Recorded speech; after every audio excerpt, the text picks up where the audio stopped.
Nightmare 2টা কিল করেছে, MD শরীফ ভাই 1টা কিল করেছে দেখতে পাচ্ছি, এনএক্স নাজিম ভাই 2টা কিল 4টা কিল করেছে, ম্যাড ডেড 7টা কিল করছে, এখন পর্যন্ত হাইস্ট কিলার সে কিন্তু ওদের ম্যাড ডেড ভাই কিন্তু 7টা কিল করে ফেলেছে এন্ড সে সামনের প্লেয়ারকে একটা হেড মেরেছিল বাট তার কিলটা কিন্তু চুরি হয়ে গেছে দেখতে পাচ্ছি।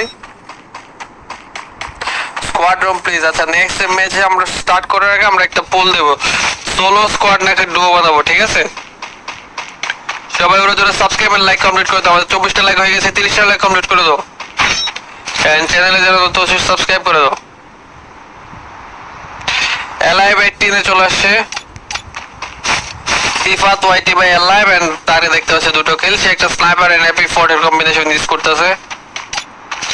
মেড 7এও কিন্তু এখানে আমরা দেখতে পাচ্ছি সেফ জোনের এরিয়াতে আছে পিকের সাইডে এন্ড সে কিন্তু প্লেয়ারকে খুঁজতেছে, ছাদের উপর একটা প্লেয়ার দেখতে পাচ্ছি আমরা, সে প্লেয়ারটাকে মারতে পারলে কিন্তু ভালো হয় তার জন্য।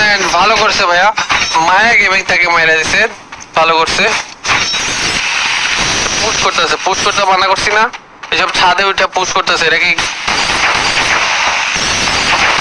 মাহাদি টিম আপ করে মারছে, এটা বাদ তো আর কোনো কাস্টমারদেরকে নেওয়া হবে হবে না। ম্যাড ম্যাড ডেড কিন্তু 9টা কিল করে ফেলেছে দেখতে পাচ্ছি আমরা,